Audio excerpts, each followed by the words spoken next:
Ողջույն իմ սիրելի YouTube-յան հետևորդներ, այս անգամ ունենալու ենք շատ հետաքրքիր և իմ բլոգին, իմ էջին, իմ ինստագրամին ընդհանրապես անսովոր թեմա, խոսելու ենք Հայաստանի Հանրապետության ազգային ժողովի մոտակա ընտրություններից, որը տեղի է ունենալու հունիսի 7-ին։ Ինձ երկար ժամանակ հետևող մարդիկ գիտեն, որ ես առհասարակ երբեք չեմ խոսում ոչ մի քաղաքական պրոցեսի մասին, ոչ մի sense պետական գործընթացների մասին, մի պարզ պատճառով, որ ինքս չունեմ ինչ-որ հստակ քաղաքական հայացքներ, իրականում ունեմ, բայց դրանք միայն տեղյակ են դրանց մասին իմ մտերիմ մարդիկ ու ես երբեք այսպես հանրային կերպով չեմ խոսացել ոչ մի քաղաքական գործընթացի մասին, մի պարզ պատճառով, որ ես ունեմ այնքան գիտակցություն, որ հասկանամ, որ ես իրականում ոչինչ էլ չեմ հասկանում քաղաքականությունից ու ես խստագույնս գտնում եմ, որ յուրաքանչյուր մարդ, այսպես հանրային կերպով, ինչ-որ թեմայից խոսելիս պետք է խոսա այն թեմայից, որից գոնե ինչ-որ չափով հասկանում է, այլ ոչ թե լսի մի աղբյուրի մի բան ու խոսա այն, ավելացնելով իրանից ինչ-որ եզրակացություններ, որոնք չունեն ոչ մի հիմնավորում, ես առհասարակ այս պլանում շատ զգույշ եմ, դա է պատճառը, որ իմ այսպես ասած էզոտերիկ փորձառության կարիերայի ընթացքում ես երկու անգամ եմ ընդամենը խոսացել մեր երկրի ինչ-որ պետության գործընթացների կապված թեմաներով, առաջին անգամ խոսացել եմ նախորդ տարվա վերջին, երբ որ կատարեցի 2026 թվականի նումերոլոգիական կանխատեսում Հայաստանի համար, լինկը կդնեմ, կարող եք նաև նայել, որովհետև իմ հետևորդներից արդեն բազմիցս ասել են, որ որոշ կանխատեսումներ արդեն տեղի են ունեցել, չնայած դեռևս տարին անգամ կեսին չենք մոտեցել։ Եվ սա արդեն երկրորդ անգամն է, որ խոսում եմ այս տեսակ թեմաներից ու ինչի նշեցի, որ ես գտնում եմ, որ չպետք է բոլորը խոսան, որովհետև իմ կարծիքով մեր երկրի համար հենց մեծագույն խնդիրներից մեկը այն է, որ այս պահին բոլորը ամեն անկյունից ցանկացած բլոգեր, ցանկացած տիկտոկեր, ինֆլուենսեր խոսում են քաղաքական թեմաներից, մարդկանց տալիս են ինչ-որ ուղղորդումներ, ասում են ում ընտրեն, ում չընտրեն, չնայած որ իրանք մասնագիտությամբ քաղաքագետ չեն ու անգամ մեծամասնության համար քաղաքականությունը որպես ուսումնասիրության առարկա, որպես հոբի, որպես հետաքրքրություն երբեք չի եղել։ Ու իմ կարծիքով համենայն դեպս սա շատ նման է այն երևույթին, որ եթե ինչ-որ մեկը չլինի բժիշկ, բայց հետաքրքրված լինի բժշկությամբ ու սկսի աջ ու ձախ բուժումներ նշանակել կամ լինի մարդ, ով բժիշկ չի,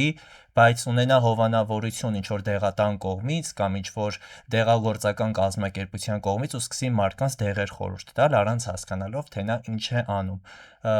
Հիմա քաղաքականությունը մի փոքր ավելի ընդլայնված թեմա է, որովհետև մենք քաղաքականություն ասելով չենք հասկանում ինչ-որ նեղ մասնագիտություն, ոնց որ կհասկանանք բժշկին, հոգեբանին կամ հաշվապահին,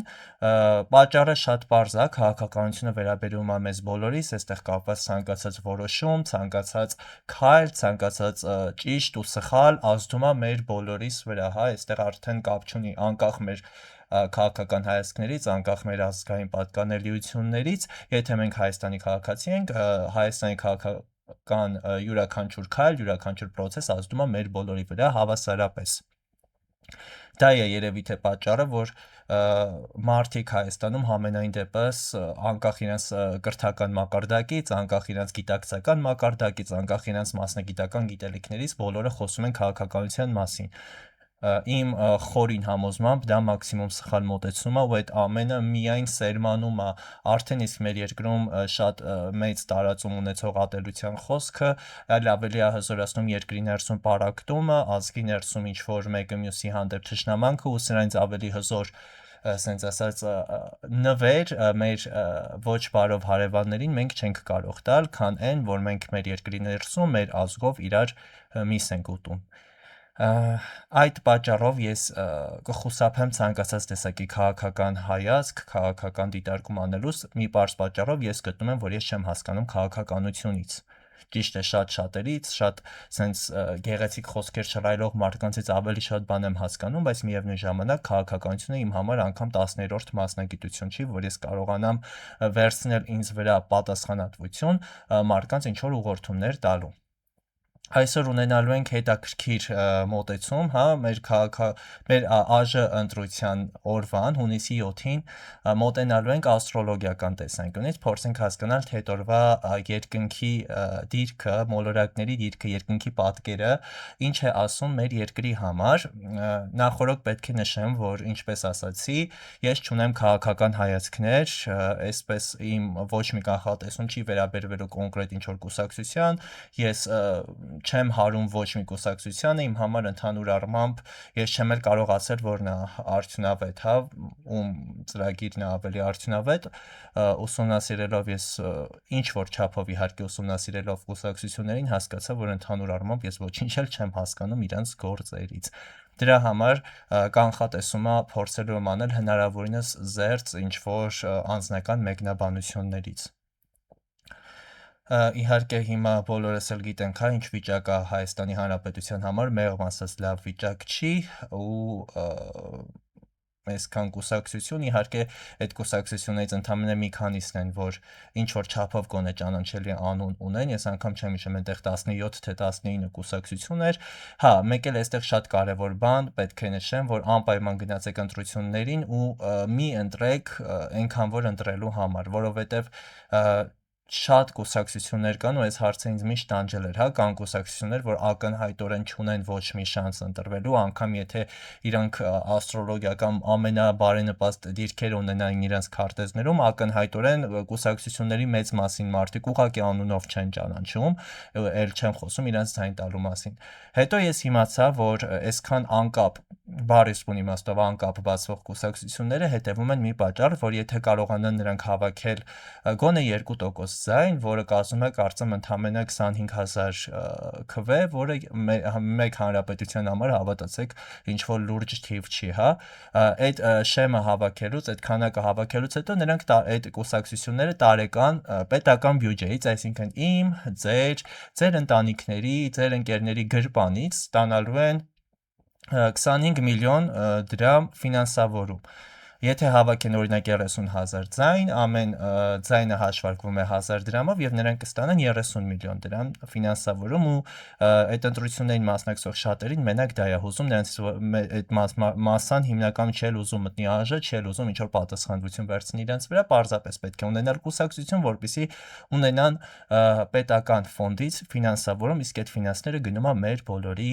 գրպաններից։ Ուստի խնդրում եմ ձեզ անպայման մասնակցել ընտրություններին։ Ես այս գիտակցությանը եկել եմ 24 տարեկանում, նախորդ ընտրությունների ժամանակ ես անգամ չեմ էլ հիշում մասնակցել եմ, թե չեմ մասնակցել, որովհետև չէի հասկանում այդ ամենի լրջությունը, չէի հասկանում իմ ձայնի կարևորությունը։ Բայց ամենայն դեպս, եթե անգամ չգիտեք ում եք ուզում ընտրել, ավելի լավ է ձեր ձայնը դարձնեք անվավեր, քան թե գնաք տենց կամայական ինչ-որ մեկին ընտրեք, որովհետև դուք պարզապես օգնում եք տվյալ մարդկանց պետական միջոցների հաշվին զուտ փող աշխատել, ուրիշ ոչինչ։ Հիմա անցնենք օրվան, իհարկե իմ աստրոլոգիական կանխատեսումները տեղի են ունենում համաձայն վեդայական աստրոլոգիայի հաշվարկի, պետք է նորից հիշեցնեմ, որ վեդայական աստրոլոգիան տարբերվում է մեզ բոլորիս հայտնի արևմտյան աստրոլոգիայից այն նրանով, որ մենք այստեղ հաշվի ենք առնում աստրոնոմիական դիրքերը, այսինքն ֆիզիկական երկնային մարմինների իրական ֆիզիկական դիրքերը, որը կա երկնակամարում։ Եթե նայենք երկինք, մենք կտեսնենք հենց այն պատկերը, ինչը նշվում է վեդայական աստրոլոգիայի քարտեզում։ Այստեղ քարտեզների մի հատ հոծ բազմություն կա, մենք այսօր ուսումնասիրելու ենք 4 քարտեզ, կներկայացնեմ, որը ինչի համար է, մի խոսքով այստեղ իմ էջում, իմ ալիքում դուք միշտ կանխատեսումները տեսնելու եք համաձայն վեդայական աստրոլոգիայի։ Իսկ եթե հետաքրքրված եք առհասարակ վեդայական աստրոլոգիայով, տարո քարտերով, նումերոլոգիայով, կարող եք հետևել ինձ նաև Instagram-ում, ես այնտեղ ավելի անմիջական կապի մեջ եմ իմ հետևորդների հետ, կատարում եմ տարբեր գրառումներ, թեմատիկ ռիլեր, ինչպես նաև կարող եք անդամագրվել իմ Telegram-յան խմբին, որը այս պահին բաց է, ամբողջությամբ անվճար է, ես այնտեղ տրամադրում եմ տարբեր գիտելիքներ, տարբեր ինֆոներ, մի խոսքով, եթե հետաքրքրված եք էզոտերիկայով եւ վեդայական գիտելիքներով, հաստատ ձեզ այդ ամենը կհետաքրքրի, Իսկ այս պահին անհատական խորհրդատվությունները անցկացվում են միայն տարոքարտերով եւ նումերոլոգիական վերլուծություններով։ Ուրեմն ձեր էկրանին տեսնում եք հիմա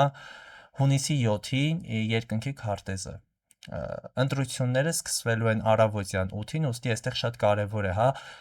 քարտեզը կազմել հենց առավոտյան 8-ի դրությամբ, որովհետև եթե մարդ էլ ծնվում է, միշտ մարդու ծննդյան քարտեզը կազմում ենք իր ծննդյան ժամով եւ ընտրությունների համար կարելի է ասել, որ ծնունդը հունիսի 7-ին առավոտյան 8-ին է Հայաստանի ժամանակով եւ ավարտվելու է նույն օրը երեկոյան 8-ին։ Այստեղ տեսնում ենք երկու քարտեզ, D1 եւ D10, D1-ը դա հենց այդ օրվա քարտեզն է, ցույց է տալու օրվա էներգիան, ընդհանուր մեր բոլորի տրամադրվածությունը, եւ եթե մենք նայենք երկնքին, մենք տեսնելու ենք հենց այն դիրքերը, որը նշված է D1 քարտեզում, այսինքն այստեղ ունենք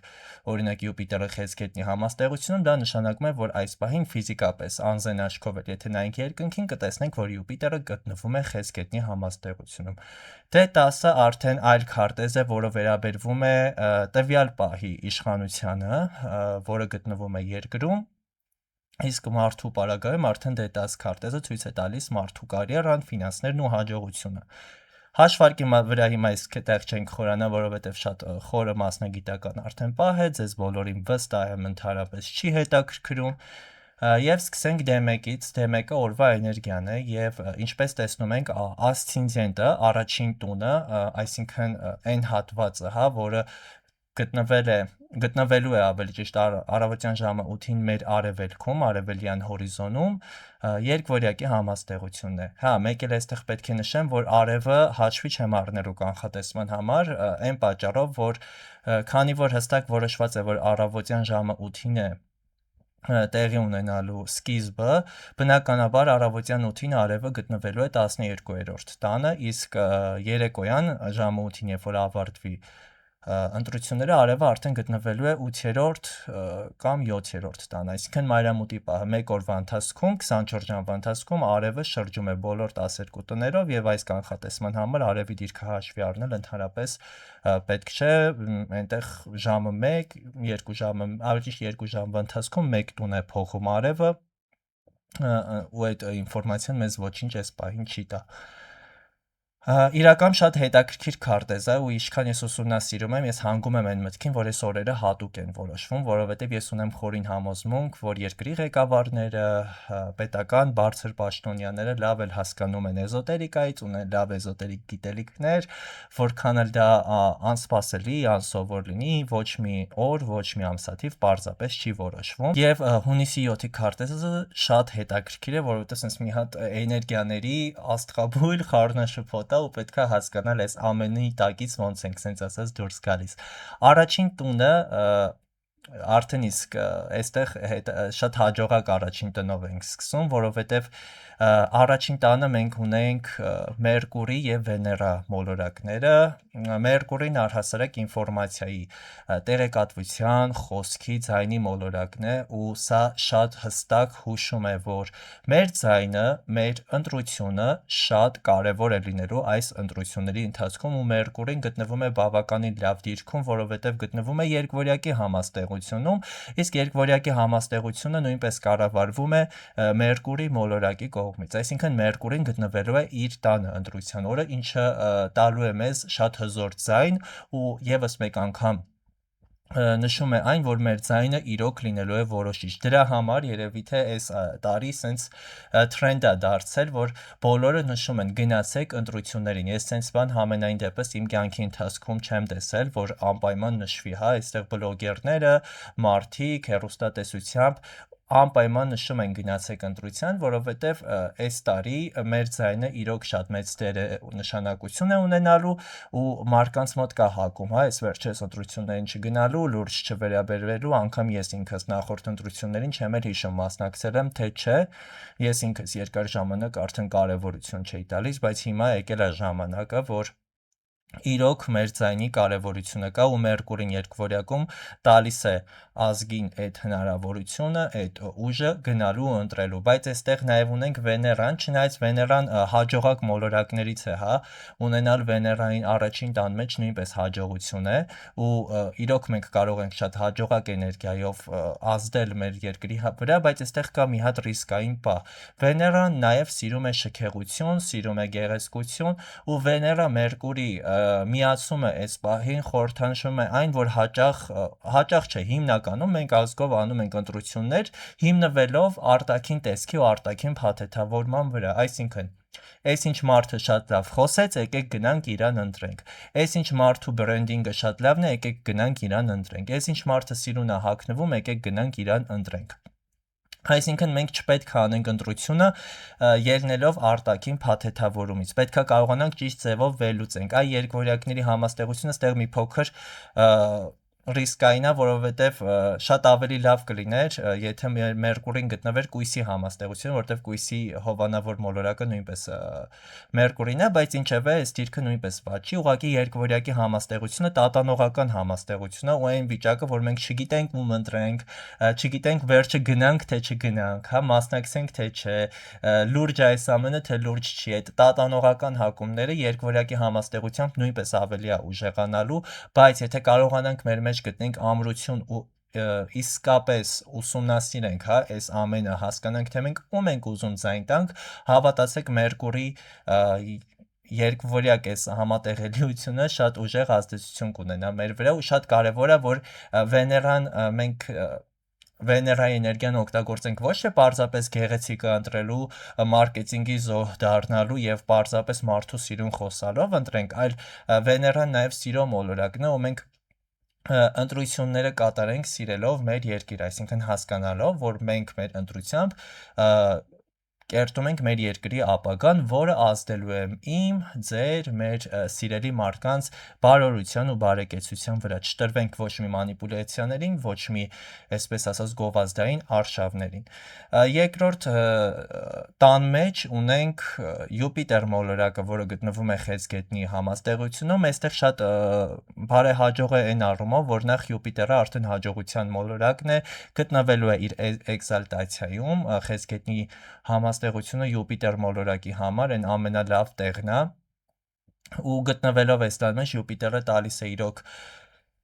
օրհնություն, հզորություն պահպանելու ազգային արժեքները, ինչպես նաև գտնվում է ֆինանսի տան մեջ, այստեղ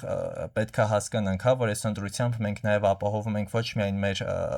ազգի, մեր պետության կանոնությունը, այլ նաև ընտրում ենք մի ուժ, որը հետագայում պատասխանատու է լինելու մեր երկրի տնտեսական հաջողության համար ու եթե ճիշտ ընտրություն կատարենք, իհարկե Յուպիտերի օրհնությամբ մեր երկրի վիճակը ավելի կլավանա։ Բայց այս երկրորդ տունը նաև խոսքն է ու պետքա կարողանանք ճիշտ ձևով վերլուծենք, հա Յուպիտերը կտա նրան հիմա մենք ունենք շատ խոսացող սենց ասած մասնակիցներ, բայց պետքա կարողանանք այդ խոսքը վերլուծենք, հասկանանք որտեղ էր այդ խոսքը անկեղծ, չնայած քաղաքականության մեջ անկեղծություն 99.9% դեպքերում չկա, բայց հասկանանք որտեղ էր այդ խոսքը ի սրտե, որտեղ էր մանիպուլյատիվ, որտեղ էր ինչ-որ խաբեություն, որտեղ էր ճշմարտությունը ներկայացում ոչ այնպես, որքան որ պետք է։ Մի խոսքով պետքա կարողանանք այդ ամենը ճիշտ վերլուծենք, որովհետև իրոք, եթե կարողանանք այդ վերլուծության ընթացքում ճիշտ ընտրությունը կատարենք, այս քարտեզի պարագայում մեր երկիրը կարա ունենա լավ ծաղկում ու պետքա նաև հետևենք մեր խոսքին, չմտնենք ավելորդ լեզվակռվի մեջ, вообще Յուպիտերը Խեցգետնի համաստեղությունում ոչ միայն երկրի մասշտաբով, այլ բոլորիս անձնական կյանքերում է մեծ հաջողություն է բերելու, բայց դա հիմա այսօրվա թեման չի, դրա մասին խոսացել եմ իմ Telegram-յան ալիքում, եթե հետաքրքրված եք, եկեք այնտեղ լիքը այս թեմայի մասին բան կա գրած։ Բայց այստեղ արդեն պետք է ավարտենք, սենց ասած, բարեհաջող դիրքերը ու կենտրոնանանք վտանգավորի վրա։ Ու ամենաառաջին վտանգավոր բանը, այսպես ասած, որի ֆիքսել եմ քարտեզում, դա Ռախու եւ Լուսին միավորումն է 9-րդ տան մեջ։ Նախ Լուսինը այս քարտեզում խորհրդանշում է ժողովրդին, խորհրդանշում է ժողովրդի էմոցիոնալ վիճակը, ժողովրդի գիտակցությունը, իսկ Ռախուն դա մեդիան է, ինտերնետն է, գովազդներն են, ինչպես նաև Ռախուն դիվային սատանայական էներգիան է, որը պատասխանատու է մանիպուլյացիայի, ագրեսիայի, խաբեության, դավադրությունների համար, ու այստեղ լուսին Ռախու միացումը, ասենց ասած, բավականին նեգատիվ կոմբինացիա է, որ կարող էր լինել։ Սա հստակ ցույց է տալիս, որ ազգովի գտնվում ենք ինչ-որ մանիպուլյացիայի մեջ, ազգովի գտնվում ենք ինչ-որ ասենց իրականությունից կտրված իլյուզիայի մեջ, մեզ անընդհատ կարան վախացնեն, եթե սենց չանես, եթե մեզ չընտրես, քեզ սպասում է էս ինչը, եթե իրանց ընտրես, իրանք քեզ կսպանեն, մի խոսքով նմանատիպ լոզունգները, նմանատիպ մարքեթինգային արշավները, նմանատիպ պոպուլիստական արտահայտությունները հանգեցրել են նրան, որ ազգը, որպես ազգ, բնակչությունը, որպես հոգեբանական, ինչ-որ sense ազգային հոգեբանությունը լրիվ խանգարված է, մարդիկ գտնվում են վախի մեջ, իրականության կորստի մեջ, ու բացի այդ նաև այստեղ պետք է նշեմ, որ այս համակցությունը գտնվում է 9-րդ տան մեջ, 9-րդ տունը պատասխանատու է մեր աշխարհայացքի համար, մեր հայրենասիրության համար, մեր գիտելիքների համար, մեր հոգևոր գիտելիքների համար, ու այս լուսին Ռախու համակցությունն է, որ մեզ ազգովի դարձրել է բավականին ինչ-որ sense իրականությունից կտրված, ագրեսիվ, մեկը մյուսի վատը ցանկացող, մեկը մյուսի հետ հանուն ինչ-որ կուսակցական ուժի, քաղաքական ուժի մարդիկ պատրաստ են անգամ իրար սպանել, իրար հայհոյել, ամենավերջին խոսքերը ասել, ու այս համակցությունն է, որ ազգին բառից բուն իմաստով բթացրել է, ու այստեղ երբ որ ես ասում եմ ազգ, ես նկատի այդ թվում նաև հաշվի եմ առնում ինձ, չմտածեք, որ ես ինչ-որ sense փորձում եմ ինձ դնել դիտորդի դերում ու ասել այ ազգը sense չէ, այդ ազգի անդամ եմ նաև ես, նաև դուք, նաև մեր ընկերները, մեր ընտանիքի անդամները, ու մենք բոլորս այս պահին գտնվում ենք մի հատ իլյուզիայի մեջ, որովհետև ոչ մեկս իրականում չգիտենք ճշմարտությունը որն է, մեզ անընդհատ փորձում են տարբեր ձևով մանիպուլյացնել, տարբեր ձևով վախացնել, տարբեր ձևով ճնշել, ու այս Ռախու լուսին համակցությունը սենց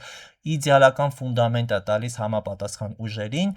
օգտագործելով ինտերնետը, օգտագործելով համացանցը, ունենալ ազդեցություն մեր աշխարհայացքի վրա, անգամ կրոնական թեմաներով, 9-րդ տունը նաև հոգևորության, Աստծո այդ հարաբերությունների տունն է, ու այստեղ նույնպես կրոնի թեման շահարկվելու է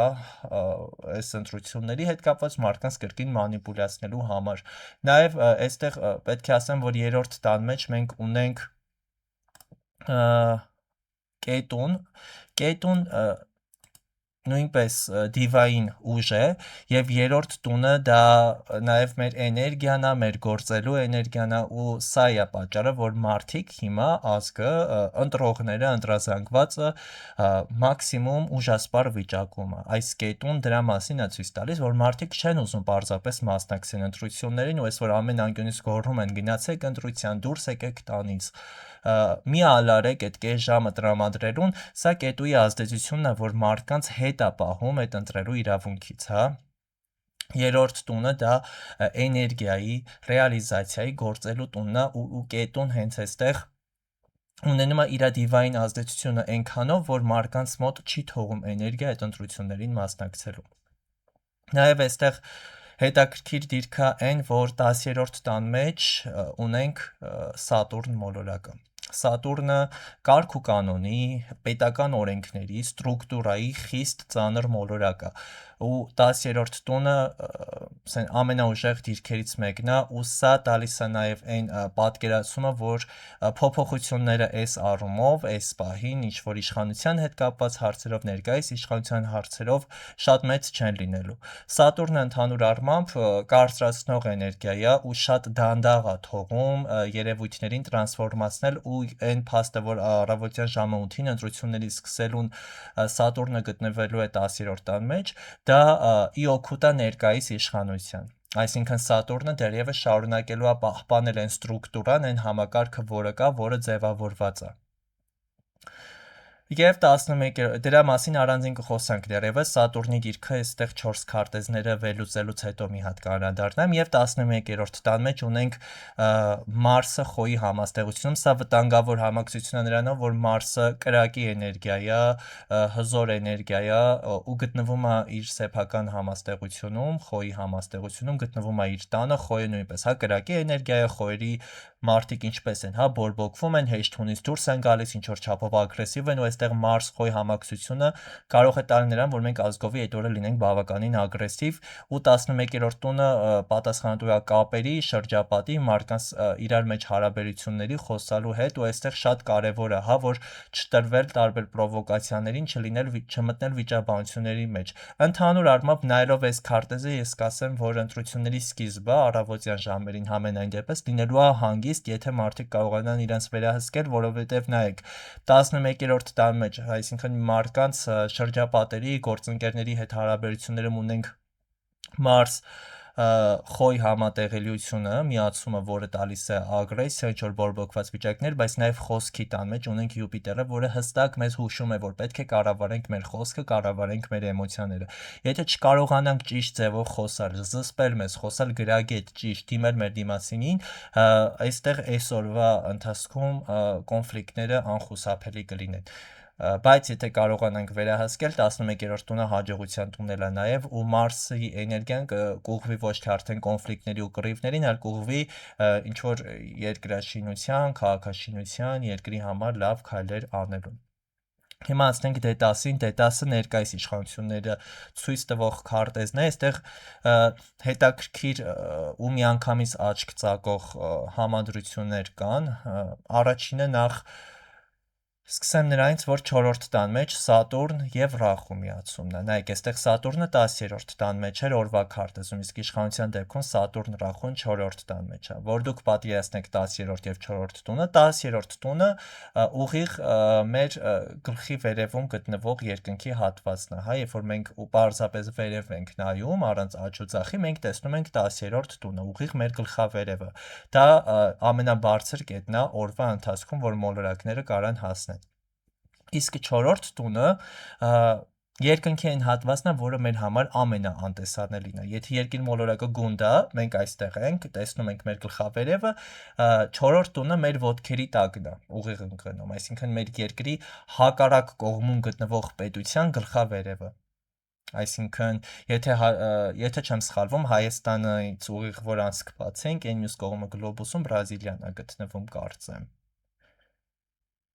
Երևի թե անկեղծ ասած չեմ հիշում։ Այդ երկրի երկինքն է։ Դուք պատկերացրեցիք մեր համար ամենահեռու կետը երկնքում 4-րդ տան մեջ է ու դա այնց մութ գործերն է, այն մութ պահերն է, որը ազգի համար անտեսանելի է լինելու, բայց միևնույն ժամանակ 4-րդ տունը երկրի տունն է, պետության տունն է ու այն ամենամութ գործերը, որը իմ ձեր համար անտեսանելի են, ունենալու են ամենաուժեղ ազդեցությունը մեր վրա։ Այսինքն օրվա քարտեզում 10-րդ տան մեջ Սատուրնը պահում է ներկայիս իշխանության դիրքերը ու թույլ չի տալիս, որ այս պահին ինչ-որ հզոր տրանսֆորմացիաներ, հեղափոխություններ լինեն, բայց միևնույն ժամանակ 4-րդ տան մեջ այն մութ կետում ունենք Սատուրն-Ռախու միացում։ Առհասարակ Սատուրն-Ռախու կոմբինացիան այն վատագույն կոմբինացիաներից են, ամենածանր կոմբինացիաներից է, որ կարող է լինել աստրոլոգիայում ու այս կոմբինացիան, այս միացումը այն ամենակատաստրոֆիկ ազդեցությունների մասին է խոսում։ Սատուրնը կարմայի տիրակալն է համարվում, կարգ ու կանոնի տիրակալն է համարվում, Սատուրնը բերում է այն ամենի պտուղները, ինչը մենք ցանել ենք, բայց Ռախու Սատուրն համադրումը խոսում է դրա լրիվ հակառակի մասին, այսինքն այն ամենը, ինչը դեմ է կարմայի կանոններին, այն ամենը, ինչ դեմ է տիեզերական օրենքներին։ Ու սա այս ամենը, այս մութ գործերը տեղի է ունենում ստվերում, որը մենք չենք տեսնում։ Միգուցե հենց դա է պահպանում ներկայիս իշխանությունների ամուր դիրքերը։ Միգուցե այստեղ նաև կարող է Սատուրն-Ռախու միացումը խոսա սև մոգության մասին, որովհետև մոգությունը պետությունների մասշտաբով շատ ուժեղ է այս պահին, այս դարաշրջանում, գիտենք, հա, թե Աստվածաշնչով մենք հիմա գտնվում ենք սատանայի աշխարհում, թե վեդյան իմաստություններում մենք գտնվում ենք Աստվածամերժության Կալի Յուգայի դարաշրջանում, ու այս դարաշրջաններում սևմոգությունը բավականին տարածված է։ Ու Սատուրն Ռախու համակցությունը խոսում է նաև դրա մասին, ու դա է պատճառը, որ մարդիկ գտնվում են մասսայական զոմբիացման մեջ, ինչ որ իրականությունից կտրվելու մեջ։ Ու սա 4-րդ տան մեջ, այսինքն երկրի վրա օգնում է ներկայիս իշխանությանը ունենալ որոշակի չափով ազդեցություններ։ Ներկայիս իշխանության համար շատ բարենպաստ է երկրորդ տունը, որովհետև երկրորդ տան մեջ, ֆինանսի տան մեջ, հաջողության տան մեջ ունենք Յուպիտեր եւ Վեներա միացումը, որը դե Յուպիտերը հաջողության տունն է, պետական կառույցների մոլորակն է կներեք,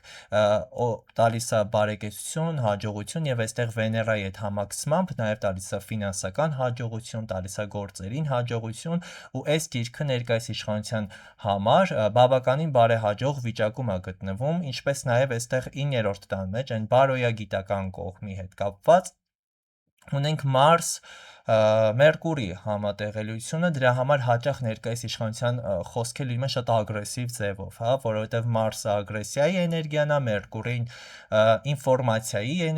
մոլորակն է, խոսքի, տեղեկատվության, պրոպագանդայի, ու Մարս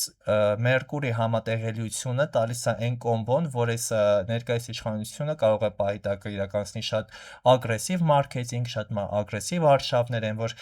եթե մեզ չընտրեք, կսկսի օրինակի համար պատերազմ, դուք կորուստներ կունենաք, մենք բերել ենք խաղաղություն եւ այլն, նման ագրեսիվ կերպով մարքեթինգային արշավները բավականին օգտակար են եղել այս իշխանության համար, այսինքն իրենց արշավը բավականին արդյունավետ է եղել։ 9-րդ տան վրա իրանք կարողացել են այդ իրենց պրոպագանդայով ունենալ հստակ ազդեցություն ու մարդկանց մոտ առաջացնել ինչ-որ բարոյա արժեքային փոփոխություններ։ Այստեղ նորից ես ասում եմ, որ խոսում եմ բացառապես քարտեզի լեզվով, ես չեմ պատկանում ոչ մի քաղաքական ուժի, ես ոչ մի կուսակցությունում անդամագրված չեմ ու չեմ ներկայացնում ոչ մի քաղաքական ուժի շահերը, այլ ասում եմ այն, ինչպես ես կարողանում եմ վերլուծել քարտեզը։ Բայց միևնույն ժամանակ ներկայիս իշխանության քարտեզում 10-րդ տան մեջ, այսինքն այն բարձրագույն կետում ունենք կետուն, ինչպես նշեցի, դիվային մոլորակ է։ Այս պահին իհարկե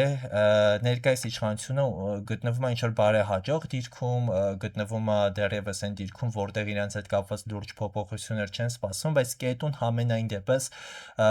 նաև կետուն կարիճում, հա, տանելու է նրան, որ վաղ թե ուշ լինելու է որոշակի խնդիրներ կապված իշխանության հետ, անգամ եթե իրանք կարողանան այս շրջանում պահպանել իրենց իշխանությունը, որին ես ամեն դեպքում հակված եմ, որ այդպես էլ լինելու է, 1 տարի, 2 տարի անց իրանց հետ կապված լինելու է շատ sense տոտալ հիասթափություն։ Չնայած հիասթափությունը արդեն ընդհանուր առմամբ կա շատերի մոտ, բայց դա ավելի է հզորանալու, ավելի է տարածվելու։ Համենայն դեպս այս պահին այս իշխանությունը դեռևս ունի հստակ ազդեցություն ժողովրդի վրա, այդ ազդեցությունը դեռևս ծառայում է իրենց օգտին, բայց անգամ եթե իրանք կարողանան վերընտրվել, նրանք չեն կարողանա պահպանել երկար չափով իշխանությունը, որովհետև կետուն կտրող, ոչնչացնող, հեռացնող էներգիա է ու 10-րդ տունը, արդեն այդ իշխանության տունը նրանցից հեռանում է։ Բայց այստեղ նաև իրանք ունեն 7-րդ տան մեջ արևը առյուծում, որը էլի գործընկերների մարդկանց հարաբերությունում է, իրանք գիտեք, իրանք տպավորություն, որ ներկայիս իշխանությանը հաճախ ավելի շատ սկանդալ է պետք լինում, ավելի շատ երևար է պետք լինում, քան թե ինչ-որ հստակ բաներ անել ու իրանց մոտ այդ իդեալական է ստացվում։ Ներկայիս իշխանության մարքետոլոգները, ովքեր կազմակերպում են, հա, իրենց քարոզարշավները, ամենաարդյունավետն են աշխատում բոլոր ընտրության մասնակիցներից, հա, եթե սենց ասեմ, ընտրության մյուս թեկնածուները իրոք կարող են սովորել ներկայիս իշխանության անդամներից իրականացնել մարքեթինգային արշավներ։ Դա հիմա իրականացվում է ինչ-որ ցածր սկանդալների տեսքով, դա իրականացվում է ինչ-որ ճղճիմ քայլերի, անիմաստ բաների տեսքով, ինչևէ դա տալիս է արդյունք ու այս մարդկանց մոտ դա ստացվում է։ Մյուս երկու քարտեզը, որ պետք է նայենք, դա արդեն երեկոյան ժամը 8-ի երկնքի պատկերն է, այսինքն ինչն ենք նայում, առավոտյան 8-ին սկսվում է ընտրությունները երեկոյան 8-ին ավարտվում է ու երեկոյան 8-ի քարտեզը արդեն ցույց է տալիս այն ամենը, ինչպես կավարտվի ընտրությունը։ Եթե 8-ին առավոտյա 8-ի քարտեզն է ցույց տալիս ընտրության սկիզբը, ընտրության ծնունդը, ընդհանուր ընթացքը, երեկոյան 8-ի քարտեզը մեզ ցույց է տալիս ընտրության ավարտը, այդ process-ների եզրահանգումները։ Ու այստեղ կրկին ինչն ենք նայում, հա, եթե առաջին հերթին աչք ծակողները, եթե առաջ 9-րդ տան մեջ մենք ունեինք Ռախուլուսին համակցությունը, այստեղ Ռախուլուսինը տեղափոխվում է 4-րդ տան մեջ։ 4-րդ տունը ազգն է, 4-րդ տունը հանրապետությունն է ու Ռախուլուսինը համենայն դեպս, ինչպես խոսացի, այդ պոպուլիզմը, ազգային մանիպուլյացիան, իրականությունը չընկալելու սենց հակումը, գիտակցության մթագնումը բավականին ուժեղ ազդեցություն ունի մարդկանց վրա ու տալիս է իր էֆեկտը։ Համենայն դեպս բնակչությունը իրոք ունի էմոցիոնալ շատ ուժեղ կայուն մնալու անհրաժեշտություն եւ կետուն նույնպես գալիս է 10-րդ տուն։ Եթե այստեղ կետուն 3-րդ տան մեջ էր, 3-րդից գալիս է 10 ու այսպիսով ավարտվում է ընտրությունները։ Այ հայերի համար, մեր ազգի համար բարենպաստ է այն, որ Յուպիտեր մոլորակը տեղափոխվում է 9-րդ տուն։ Եթե այստեղ 9-րդ տան մեջ մենք ունենք, հա, մեր 9-րդ տունը այդ բարեխոսությունն էր, մեր աշխարհայացքն էր, որը գտնվում էր Ռախուի մթագնած ազդեցության տակ, ընտրությունների վերջում 9-րդ տան մեջ արդեն մենք ունենալու ենք բարեկեցության, հոգևորության եւ իմաստության մոլորակին Յուպիտերին, որը իրականությունը ցույց կտա այնպեսին, ինչպեսին կա, այսինքն ընտրությունների վերջում մենք համենայն դեպս կտեսնենք կատարվածի արդյունքը, դե արդեն ինչ-որ դա լուրջ կանխատեսում չի, սենց թե նենց տեսնելու ենք, բայց 8-րդ տունն է ակտիվանում, որը բավականին վտանգավոր է, Մերկուրին ու Վեներան գալիս են այստեղ եւ նաեւ ակտիվանում է 6-րդ տունը։ Առաջին քարտեզում 6-րդ եւ 8-րդ տոներում բաներ չկային, առաջին տան մեջ էր գտնվում Մերկուրին ու Վեներան, որը բավականին բարեհաջող էր, բայց երկրորդում արդեն 8-րդ տան մեջ ունենք Մերկուրի Վեներան, 8-րդ տունը դա սկանդալների տունն է, դա ինտրիգաների, դա վիճաբանությունների, կոնֆլիկտների տունն է, դա ճգնաժամի տունն է, եւ սա խոսում է նրա մասին, որ ընտրությունների երկրորդ հատվածը, ընտրությունների ավարտը արդեն ավելի շատ սկանդալային է լինելու, իսկ 6-րդ տան մեջ Մարսը խոյում, 6-րդ տունն է նաեւ թշնամիների տունն է։ Ու այստեղ զարգանում է կոնֆլիկտ, որը անպայման լինելու է օրվա երկրորդ կեսին, լինելու են կոնֆլիկտներ, լինելու են վիճաբանություններ, ինչպես նաև այստեղ Ռախուլուսին համակցությունը 4-րդ տան մեջ տարբեր տեխնիկական խնդիրներ, սխալներ, միգուցե այդ օրը լինեն հոսանքայի անջատումներ, միգուցե լինեն տեխնիկական լուրջ խնդիրներ, միգուցե մարդիկ ունենան անհնարինություն ընտրելու, որովհետև անգամ այստեղ հնարավոր է լինի որոշակի անօրինական գործարքներ ու դրսևորումներ, հնարավոր են լինեն ձերբակալություններ, որովհետև վիճաբանություններն ու կոնֆլիկտները ընտրատեղամասերում, այստեղ խոսում եմ ընտրատեղամասերի մասին, ամենայն հավանականությամբ լինելու են ու անգամ դրա մասին կարող է տարածվել։ Այ ներկայիս իշխանության համար ինչն է նաև ձեռնատու, որ Սատուրնը 5-րդ տան մեջ է օրվա երկրորդ կեսին, այսինքն Սատուրնը այն մոլորակը, որը պահպանում է երկրի կառուցվածքը, երկրի հասարակարգը, այն համակարգը, որը կա, բարեհաջող տնից տեղափոխվում է կրկին բարեհաջող տուն։ Ինչպես նաև օրվա երկրորդ կեսին ու ժամը 8-ին, հա, երբ որ ավարտվեր ասցենդենտը կարիճներ, կարիճի մոլորակը Մարսն է, Մարսը գտնվում է 6-րդ տան մեջ, այսինքն թուլացած դիրքում, մի խոսքով ընտրությունները ավարտվելու է կոպիտ ասած ազգի համար ոչ այդքան բարեհաջող կերպով։ Ներկայիս իշխանությունը ամենայն դեպս ավելի լավ դիրքում է լինելու, քան մյուս ուժերը, ինչպես նաև ազգը ընդհանուր առմամբ։ Եթե ընտրությունները ազգը սկսում է բավականին բարեհաջող ձևով,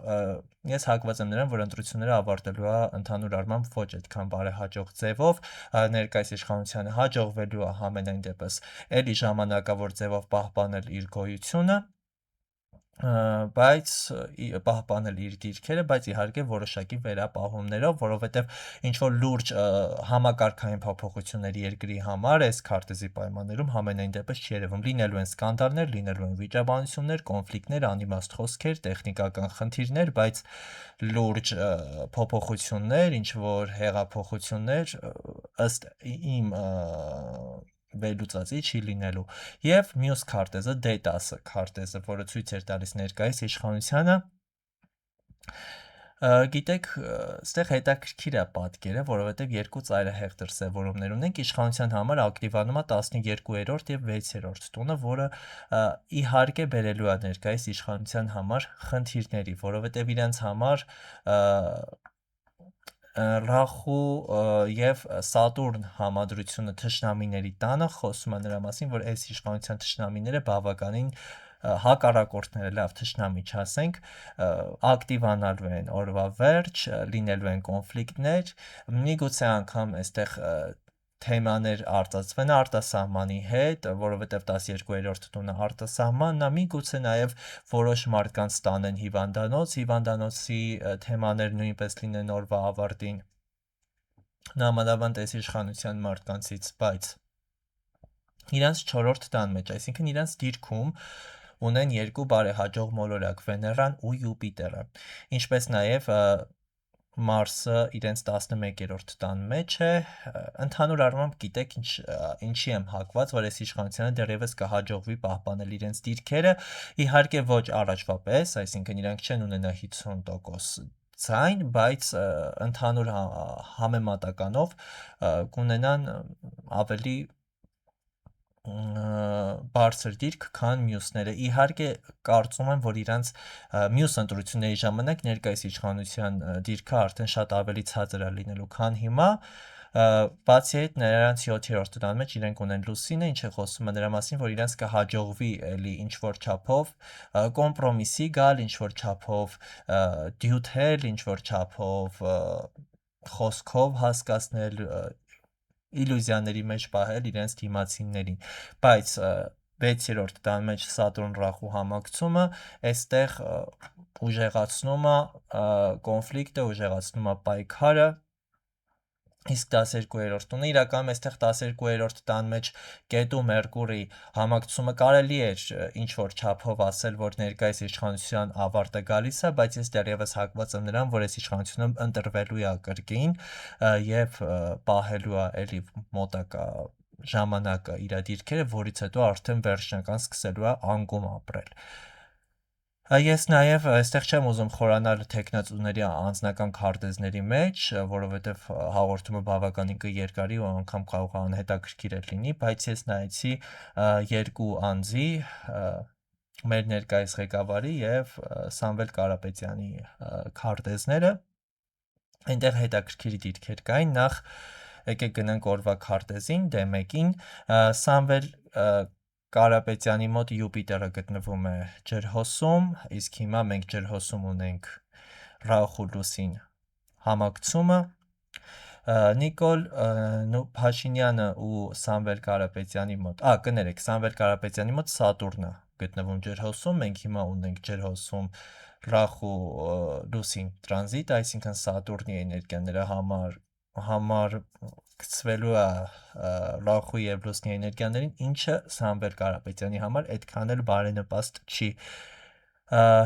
բայց հետաքրքիր է նաև այն փաստը, որ Նիկոլ Փաշինյանն ու Սամվել Կարապետյանի երկուսի մոտ էլ Յուպիտերը գտնվում է երկվորյակի համաստեղությունում, այսինքն երկուսի հաջողության մոլորակն էլ երկվորյակի համաստեղությունում է, իսկ մեր ընտրության օրը մեր ասցենդենտը, մեր առաջին տունը երկվորյակի համաստեղությունում է, որը բավականին հաջողակ դիրքում է, քանի որ այնտեղ նաև գտնվում է Մերկուրին ու Վեներան։ Այսինքն Սամվել Կարապետյանը ու Նիկոլ Փաշինյանը այս ընտրության ընթացքում ունենալու են ամենաբարեհաջող դիրքերը իմ կարծիքով, քանի որ Սամվել Կարապետյանի մոտ կա նաև տրանզիտ, հա, Ռախուլուսին, որը ազդելու է նրա Սատուրնի վրա, դա նրան վնասելու է որոշ չափով ու ես հակված եմ նրան, որ Նիկոլը կունենա առաջին դիրք ընտրության վերջում, իսկ Սամվել Կարապետյանը երկրորդական դիրք, բայց համենայն դեպս նրանց երկուսի պոզիցիաները ըստ քարտեզների բավականին բարեհաջող են, ես մյուս կորտիչների քարտեզները չեմ նայել, որովհետև այդքան չեմ խորացել, բայց երկուսն էլ այս ընտրություններից մեծ օգուտով են կարողանալու դուրս գալ։ Ինչևէ, սիրելիներս, հուսով եմ սա վերջին անգամն է, որ ես այս թեմայով ինչ-որ հաղորդում կնկարեմ, ուղղակի ինձ ինտուիտիվ եկել էր, որ ես պետք է նկարեի նման հաղորդում, ինչքան ժամանակ փորձում էի ինքս ինձ որ շրջանցեի, չնկարեի, բայց ամեն դեպքում, երբ որ ներքին ձայնդ ասում է չէ նկարի, ավելի լավ է անես, նամանավանդ մի քանի օր վերլուծելուց հետո, սա բավականին անսպասելի մոտեցում էր, թե իմ համար, թե ինձ հետևող մարդկանց համար, եթե հետաքրքրված եք էզոտերիկայով, եկեք իմ Instagram, եկեք իմ Telegram, ես բոլորից շատ մեծ սիրով այնտեղ սպասում եմ, այնտեղ ունենում ենք հարց ու պատասխաններ, այնտեղ ունենք անմիջական կապ, Telegram-յան խումբը ամբողջությամբ անվճար է, կցանկանամ, կխնդրեմ նաև լինել ակտիվ YouTube-յան ալիքում, որպեսզի այս ֆորմատը էլ ավելի ակտիվ լինի, էլ ավելի զարգանա, գրեք մեկնաբանություններ, լայքեք, բաժանորդագրվեք ալիքին եւ ցանկանում եմ, որ հնարավորինս ճիշտ օգտագործենք, հնարավորինս խելամիտ ու խելամիտ օգտագործենք մեր հնարավորությունները, մեր ձայնը, որպեսզի կարողանանք ապրել ավելի բարեկեցիկ երկրում, չկրկնենք անցյալի սխալները ու չկանգնենք կոտրված տաշտակի առաջ։ Բոլորիս հաջողություն եմ ցանկանում։ Լավ մնացեք։